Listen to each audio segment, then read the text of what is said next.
આગળ વાત કરીએ તો ઉના તાલુકાના રેવદ ગામે માવઠાને કારણે પાક નિષ્ફળ જતા આત્મહત્યા કરનાર ખેડૂતના પરિવારને એસજીવીપી ગુરુકુળ તરફથી માનવ સેવા રૂપે ₹2 લાખનો સહાય ચેક અર્પણ કરવામાં આવ્યો।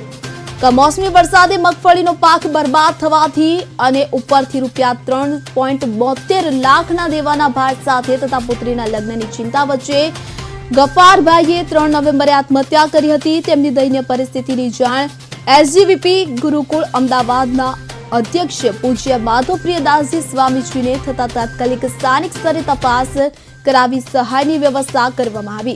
त्रणेश्वर कोठारी श्री नरनारायण स्वामीजीना करकमळे आ चेक अपायो हतो। तो आ प्रसंगे एसजीवीपी गुरुकुलना संतो महंतो सहकारी मंडळीना मंत्री जिग्नेश चौहान हिंदू मुस्लिम समाजना आगेवानो सहित अनेक अग्रणीओ उपस्थित रह्या हता।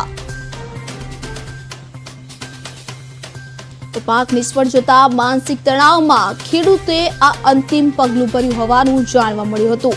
આપણે જણાવી દઈએ કે ગુરુકુળના સંતો મહંતો સહકારી મંડળીના મંત્રી જિગ્નેશ ચૌહાણ હિન્દુ મુસ્લિમ સમાજના આગેવાનો સહિત અનેક અગ્રણીઓ ઉપસ્થિત રહ્યા હતા અને ચેક અર્પણ કરવામાં આવ્યો હતો।